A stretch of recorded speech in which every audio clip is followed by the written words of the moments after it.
काल एक अर्ध्या मिनिटाची बातमी ऐकली आणि धक्काच बसला.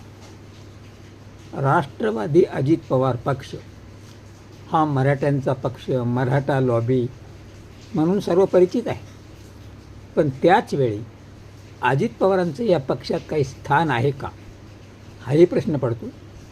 जेव्हा छावा संघटनेचे अध्यक्ष विजय घाटगे यांना राष्ट्रवादीच्या युवक प्रदेशाध्यक्ष सुरज चव्हाण यांनी मारहाण केली, त्यावेळेस तडकाफडकी त्यांना पदावरून हटवणाऱ्या अजित पवारांनी खुलासा केला की त्यांना पदावरून काढून टाकलं आहे.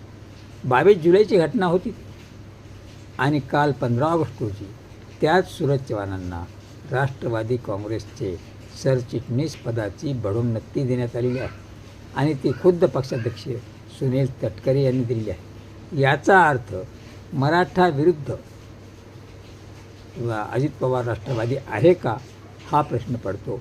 तुम्हाला काय वाटतं?